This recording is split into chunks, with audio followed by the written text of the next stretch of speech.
abaprofete tugendere mu kuri kw'ijambo ry'Imana, tureke kubesha matukio ingali tatokea nitubandanya gutyo, tuve hasi dukanguke, tube maso, dukinguke, tugire ubwenge.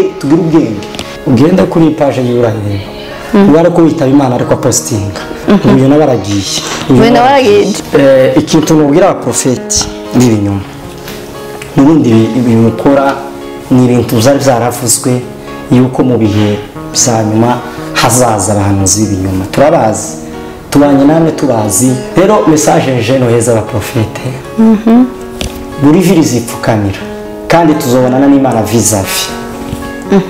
Timugatangare Imana ivuze ngo nimumvi imbere sinigeze mbamenya.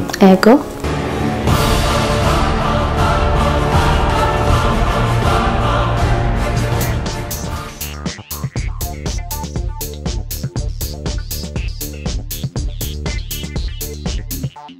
Yaganawe TV.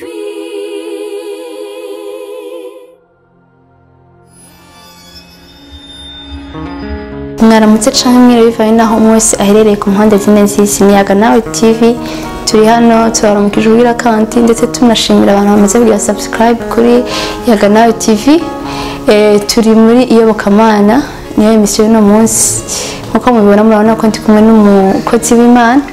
Reka tumusabe abidondore abaramutse hamaje tubandanya na gahunda y'uno munsi. Kazi turasuhuje mwaramutse abamwiriwe bivanye n'abantu buri wese ahereye.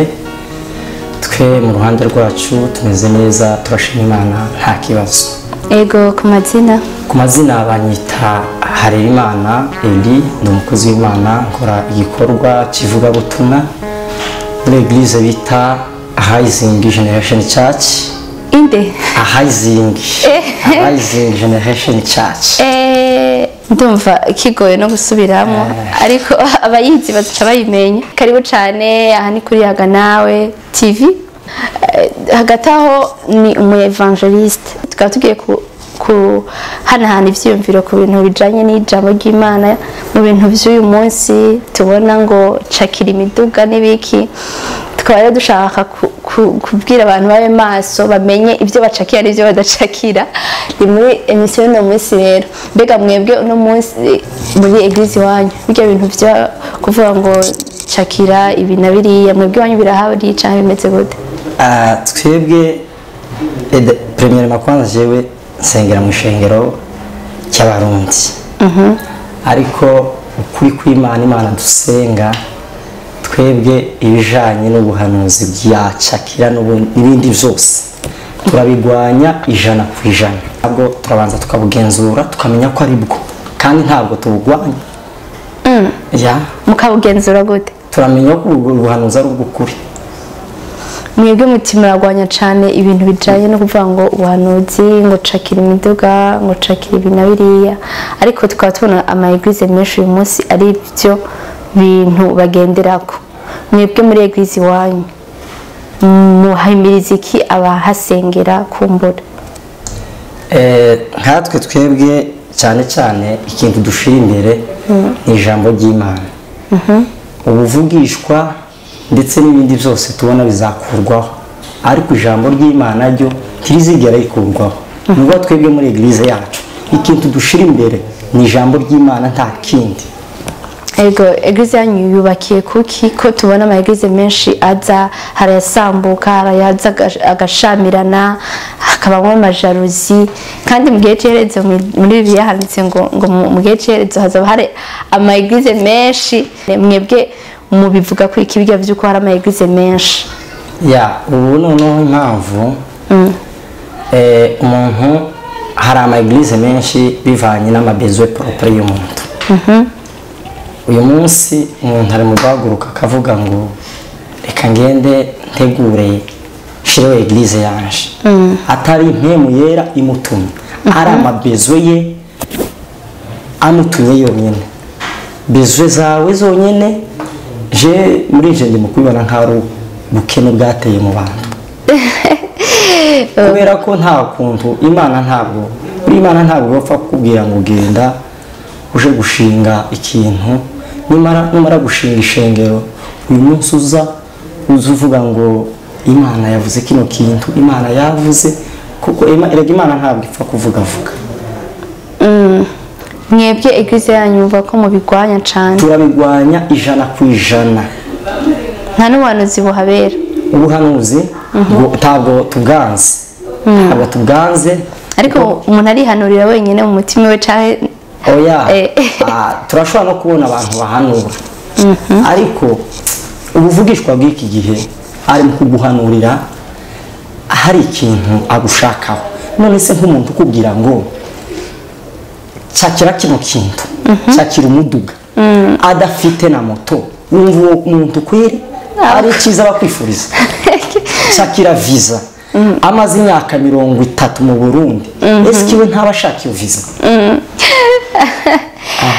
ariko none ko ariko hari ababivuga bikaba kumburengera ngo ni Imana iba yarabiteguriye umuntu. ni Imana.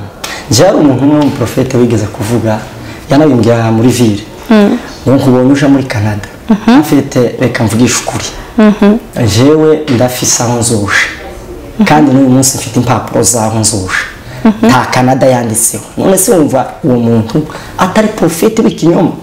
uvuga ngo nzoja muri Canada, nje nzoja ahantu bita Kentucky muri Amerika neza hagati. urumva abaprofete b'iki gihe n'abaprofete yaravangiwe bizara. je niko nushobora none kugira ko akwereke ko ibintu aguprofetize ko ibintu bitari ibyo, kandi akababona n'amafaranga ufise ari bugukureko, wowe wumva biba bimeze gute? aba yavangiwe canke hari n'abaprofetiza ku bantu kuko aviza ijya modoka afise. erega bama babagabiye abapasiteri, abaprofeti, ati yanyeretswe ko amahasa ndavyaye amahasa inyuma y'imyaka nini ntavyara. uyu profeti shano wa mbere niwe Imana yandungikiye ndamuhaye umuduga, ariko akaba n'undi aza kubikubwira ata kintu akubonana. wibaza ko byo biterwa n'iki? bumva esiri tucane je maze arantu cyane na horanza gutarama aha kuri Galerie Blessing, kandi bivuge ubundi nta mpamvu yo kuzatuma twigumiza ibintu bibaba tukabararimbuka, kandi kuri kose tugufise. nkareba profete ibintu arimo gukora. Ego abakene baje, abarenze, abameze n'aba badafise amahera ntabahanurire, ariko bajye bafise imiduga, bafise buri kimwe, akaba aribo ahanurira. urumva rero profesi iki gihe ihagarariye ku bantu bafise akantu. udafise akantu ndakubwije ukuri yuko utopfa barahanurira, ntabwo bo kuvuga ko.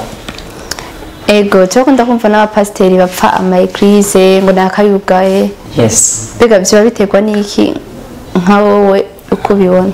Jewe reka nkugire, buriya Yesu Kristo yigeze kubwira abantu, aravuga ngo jeweho nkwiriye gukora umurimo w'uwantumye ashaka. rero ikintu cyane kiri urimo gusanga abapasitori benshi bapfa amashengero, ugasanga umuntu wese ni impamvu z'uko nta muntu wagutumye gukora igikoko. uyu munsi uravuze ukavuga ngo nkeneye gukora ishengero, ejo n'ejo bundi wagera imbere ukaruha kubera ko nta muhamagaro ubifisemo, nta experience no mu buzima Imana buriya birasaba kuba ufise experience. rero udafite experience kubera ko wayihamagaye, ubundi hari imihamagaro itatu. hari umuhamagaro umuntu yamagara ku giti cyiwe, aba abaprofete turimo kubona ni abantu bihamagara ku bwabo. hari umuhamagaro w'abantu, abantu bakagushuka bakakubwira ngo ngwino tubere umukozi w'Imana. hari n'umuhamagaro Imana guhamagara, kubera ko abo bantu bose atari Imana iba yabahamagara, nihajya bagera imbere agatangira gupfa igikorwa cy'Imana, kubera ko ari ubwabo bihamagara atari Imana yabahamagara. mbega umuntu yamenya gute ko yahamagawe n'Imana? Kwija muri Imana ivuga ngo ntihamagara abakomeye ariko ikomeza abo yahamagaye. None umuntu yo bishobora gute kubisobanura ko yahamagawe atari kagenda ku bishobisho by'abandi? iyo bikora gute? umva ndakubwire, kugira ngo umenye ko Imana yaguhamagaye, icyambere gusa nyine ikintu gusa cyambere nubwira abantu nuko buri video zipfukamira. umuntu wese azipfukamira ibyo dukora byose hari umunsi w'iherezo Yego. ariko iyo Imana yaguhamagaye icya mbere natwe ubwacu turabibona urukundo ruragwira mu bantu abantu bakagukunda yego abantu bakagushigikira inyuma yawe ukabona abantu bakwireba abantu b'iki gihe dusa n'abantu bafutse amaso ntitubona kubera ko ese ifite amashengero y'iki gihe menshi abaprofete b'ibinyoma nibo bafise abantu benshi kurusha abandi bose kubera ko twebwe dusa n'abari mu mwijima abakristo b'iki gihe turi mu mwijima ariko umuntu aho bizatwereka yuko umuntu yahamagawe n'Imana ni urukundo abantu bagukunda. Okay. Mbega wewe evangeliste gisobanuye iki? Evangeliste Kwa batabitahura. Evangeliste ni umuvugabutumwa bwiza. Tuvuga ubutumwa bwiza bwa Yesu Kristo. Yes. Hama iyo mpano wamenye ko ifise ryari wabitanguye gute? Jewe natanga iki gikorwa 2015 nibwo nasonye Bibiliya ubwa mbere. Ariko icyo gihe nabikora urumva byaho nyine z'ubufarisere zabindi nyine sinabikora mbikuye ku mutima. Yego. Hako nagenda buke ariko nagenda mbikora ngira naho niga missiologie. Missiologie ndayirangiza uyu munsi ko ndiga Université biblique. Nayo ndayiheza muri ukwezi kwa 11. Urumva ni ibintu biri indani muri je ndashakisha. Courage. Mbega uratekereza ko uzova nawe ugira eglise canke uzoguma muvuga butumwa muri eglise wanyu? Ta eglise nzagira je. Uzogumukorera Imana uvugira Imana evangeliste kuko nzoba ndi evangeliste muri evangeliste ntabwo ari umwishingiro gusa. Evangeliste ni abantu bose. Na cane. Iko bimeze. Ariko abantu benshi usanga baviza kuzogira urusengero abajene uyu munsi ariko bararamuka uyu munsi ego barasenga ntituvyanse ariko bose mu mutwe vizyo zabo nizo kugira urushengero. Sinzi rero ko kugira urushengero ariko kuba wemerwa n'Imana cane nuko sinzi. Urumva buriya ikintu cya mbere kuba nyine kugira urushengero ntabwo ari bibi ariko sasa biki gihe barimo kubikora nk'uko bikwiriye bafite icyo bagamije ari amabezwe bari mu gushakisha ni bwa bundi bwose ni nani ni bya bindi byose ukamwirukira kurwanira kuba pasiteri utaranacana muri evangelisation wamwirukira gushinga urushengero biragoye gusa benshi baba bashaka kugira amashengero ni ibintu baba bashaka nta bukozi bw'Imana baba bari. Mbega wowe mu guhigira amahitamo yo guhitamo iyo eglise urimo uyu munsi waravye iki warashishoje cane kuko hariho abantu uyu munsi ubu tuvugana nko muri 5 bamaze nko gusenya mu eglise nka 20 batora bava baja ntitutahura impamvu sinzi nk'umu evangeliste tuzinaye ko ushobora kugira ico babwiye. No jewe naje urumva sukuba muri shingiro ndimo n'ibyo natanguriyemo ariko sasa habaye kugenda nimuka natangira mu ishengero rimwe ndivamo nija muri rindi ariko izo navyo byaterwa no kwimuka veruguru shika hano nja mu ishengero naryo mbona uburyo rihagaze bitahagaze mu kuri kujambo ry'Imana. Okay. Biba ngombwa ko ndivamo maze kugera aho mu ishengero ryacu rya Arising sinigeze nkora ibintu byo gutesta ngo mbanze menye uko bimeze umutima warambwiye ngo iri mu shengero genda utambuke bakwakira kugeza n'uyu munsi sinicuza numva ahubwo muri je ahandi hantose noja turampindura ishengero muhagaze neza cyane mu bintu nta kajagari kuvugishwa kaho. Dufite umukozi w'Imana mwiza cyane witwa Eveline. Umurundi. Ijambo ry'Imana ni umurundi. Jesengera mu Barundi. Okay. Mbega iyo eglise yanyu uko tutari tumenyereye kuyumva iyo bimaze igihe kingana gute hano mu gihugu? Ishengero ryacu racyari rishasha. Yes. Ni kwa kwaduka nyene kwa eglise menshi agumaza aza. Kwaduka. Ariko reka ndakubwiye. Ego. Izo navyo urumva ni ibindi ngize ngo nkubwize ukuri uzotwara igihe kirekire. Bimaze umwaka ririho ariko hari impamvu rimaze umwaka buriya tubazubwira kandi iwe ntabwo yaje ari wenyene pastor wacu yaje ari kundi abantu benshi cyane ntabwo yigeze aza ari wenyine yaje yanje ari ishengero ryuzuye eh abantu bonyine no bamukurikiye kubera umuhamagaro bamubona si bake cyane ahubwo ndagwaye ikaze zose ni he niba mu Cibitoke 6e avenue numero 8 asha mu Cibitoke naho haguriye ama eglise hajya ari ama eglise turabona ama eglise menshi azagenda babomora bamwe bashwana ngo pasiteri ngo ibi na biriya hari n'abavuga ngo nta mupasiteri yo batagira umuduga bike wewe niko namwe niko mubifata pasiteri wanyu afite umuduga camwe bimeze gute afete pasiteri wacu umuduga ngo ukura mu bakristo aya maegize ngo bayakreya kugire basopa amahera abakristo hama bironkera iyo miduga pasiteri bibereho neza nabo baguma babwiye ati cakira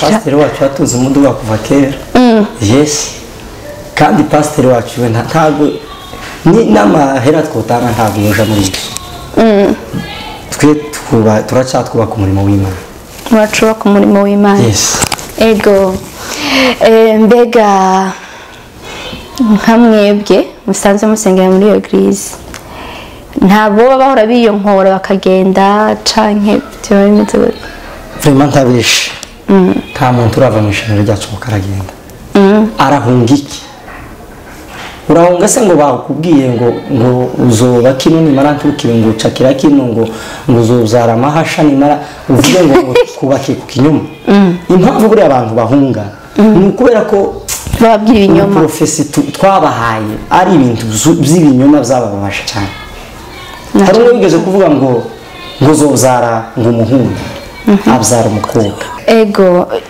ibyo bintu byo kwerekwa ibintu bitari byo nyine biratuma abantu bavunika imitima abenshi baca bagenda turakunze kubibona mbega mwebwe nta hungabana rihora rihaba mu bindi bisanzwe nyine bijanye n'ubwo profesi mbega harimo abaprofete harimo abapotre harimo bijya twumva hose canke muhagaze gute ni evangelisation ni pasteur gusa twebwe urumva oya ntabwo ari evangelisation gusa rimwe urumva ibintu byinshi amayigize menshi biba byiga uza wumva ngo hariyo ngo ni umuprofete ngo uri umu evangeliste ngo ni pastor mama pastor ibintu byinshi nyine tutari tuhuze izo no muri Bibiliya biranditswe bamwe ngo yabasize kuba abahanuzi abandi bakozi namwe birahari kandi biragabuye twebwe ndibaza ntibarazi ishingizo zo departement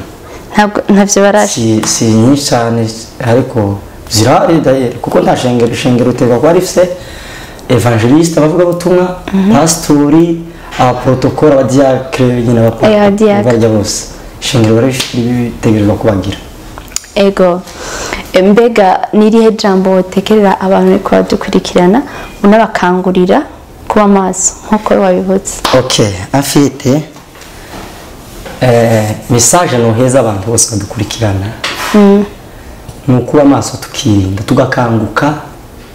tugakanguka buriya navuze ngo abantu benshi dusa n'abasinziriye turi mu mwijima ejo bundi hari message nabonye ku ma social media cyane y'umuprofete umwe ariko ntabwo ari ibintu byo guhisha nize ngo ni profete modeste yego vraiment iri ya message yarambabaje cyane jusqu'à maintenant n'ubu ndacumva mbabaye ukuntu umuntu ndibaza afise ishengero afise abantu ayoboye ukagenda ugahagarara ku ma social media ukavuga ngo iyi tariki nta muntu mu gihugu uzitaba Imana ni gute wumbwira mu gihugu Burundi si butoya barafise intara nyinshi cyane ariko ukagenda ukavuga ngo nta mvuvu jewe nagiye mbikurikirana ndibaza harenze ahubwo uwari umunsi w'imyatsi hafi à peu près 400 de plus jewe narabikurikirana wagiye uraraba n'abapfa bose ugendera urakoze umuntu bita Chimamanda Moses yego ndamuzi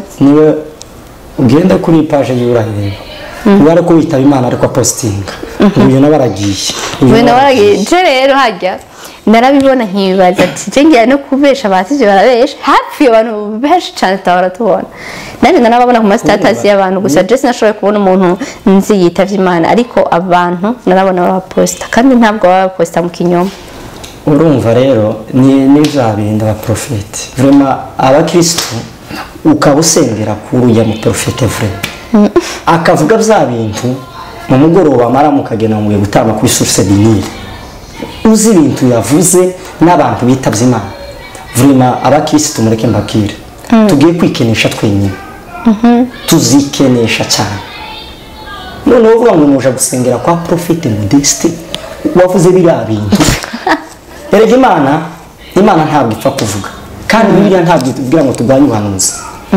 ntabwo ivuga ngo tubugwanye gusa ivuga ngo tubugenzure ko ari ukuri umuntu usengera hariya kweri dimanche akaja gusenga kandi vraiment je mubonye n'umugaye kuko ujya ntabwo ari profete w'Imana ujya ni profete wa Satani ntabwo ari profete w'Imana no wande no none Imana yivuga ntibishike oya Imana tuzi Imana itabesha Imana ntibesha ikivuze iragishitse cyane none tuba kwa mu profete w'ibinyoma ni profete w'ibinyoma mbivugiye kuri kamera kandi na apotre Mbayahaga yarabivuze yarabivuze tigeze avuga ngo yaravuze ngo turindire gusa tugenzure ubuhanuzi bwiwe yego je Mbayahaga ndamwemera ni umuntu uhagarara kuri kujambo ry'Imana na cyane ko vraiment abantu badukurikirana tube maso ya ni dimanche hari undi muntu nguzasengera ngo abafite ngo ibiro bigabanuke iyi dimanche ya le 27 nzoba mpari ni hehe na mu Cibitoki kuri eglise sinibuka bari azasengera afite ibiro byinshi bigabanuke afite bike naho bidoye ngo bamwe ngo itabi ngo aho nyene apana kuvuga ngo basohoke aho nyene ndafise afishemo none vraiment birashushe nzemera ndeke ishuri nzoba mfise ngende ndera abantu baba bari ngene bapunguka abandi bakiyongera urumva rero ivyo si bya bindi byose byo kubesha ariko hagati aho hari n'undi yavuze ko ngo ahubwo siko twariko turamubaza avuga ngo bamubaje ati none nka profete Modeste ko yavuze ko le 20 octobre ta umuntu azopfa bijyo ubivuga ko iki bo yaciye avuga ati ahubwo kuva le 20 kugera le 25 nta numwe azopfa rero munande nguma mparura kuva le 20 kugera 25 ndaye vya wa muprofeti nawe mushasha kandi umuntu arishene nkuko kwiwawe njye nani profete naramubonye ni mu profete nawe ni profete ni profete mushasha muto akiri bita agatwiko nanje ariko sasa ntibari mu kumenya bagashakira Imana izoduhana cyane gushakira agatwiko mu bintu z'Imana abantu bitondera izo bari mu kuvuga twitondera izo turi mu kuvuga cyane kuri ya muntu ngwerere 20 twageza 25 baguma bapfa n'ubu Imana imubabarire kandi vraiment imubabarire cyane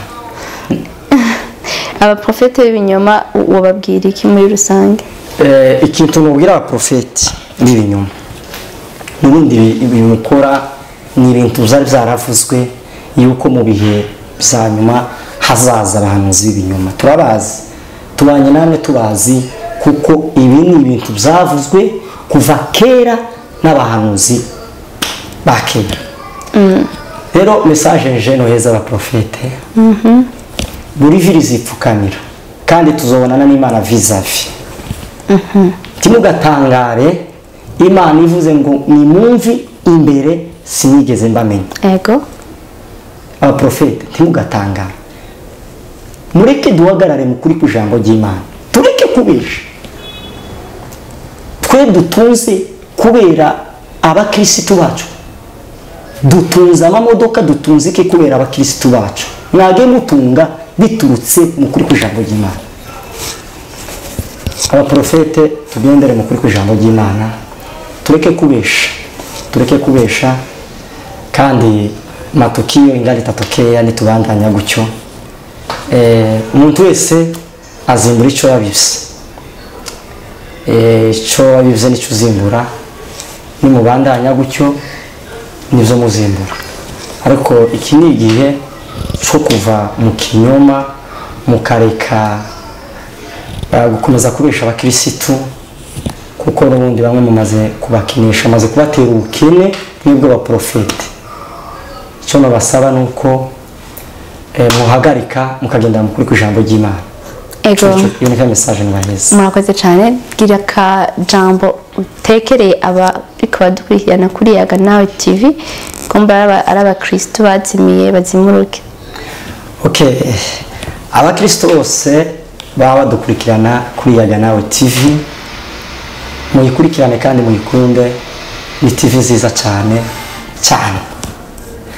Abantu bose baba bankurikirana uri hano mu Burundi, Congo, Rwanda, partout de même, tantu namwe hatari ibi bintu by'ubuvugishwa, mureke tuvire hasi rimwe, hasi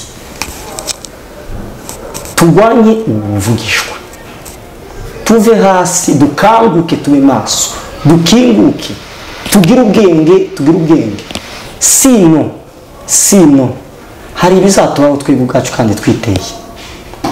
Mureke tuvire hasi rimwe, dukanguke, tube maso, twe kuguma dusinziriye, kuko nituguma gutya tuzasanga twarayobye, none nta n'imbaraga dufite zo kudukura ahantu turi.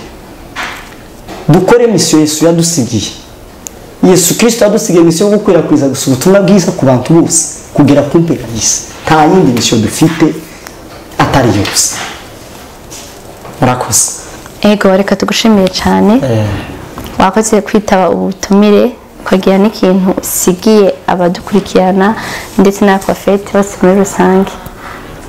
Turabashimiye cyane, tunabipfuriza kubandanya mugira ubutumwa bwiza nyene muze mugarura imitima ya benshi. Murakoze cyane, natwe turabashimiye cyane kumara twizeye nako twoza gutanga ubutumwa message ku bantu bose. Ego reka dushimire abakunzi ba Yaga Nawe TV bashoboye kudukurikirana muri kino kiganiro. Turibaza ko muzagira subscribe kandi ibyo twabwiye ndazi n'iby'umumaro cyane, ntawe ugiye kongera kuzimira ukundi. Murakoze, ciao hamwe na Yaga Nawe TV, ubwenge ni wo mutima, ubwenge ni wo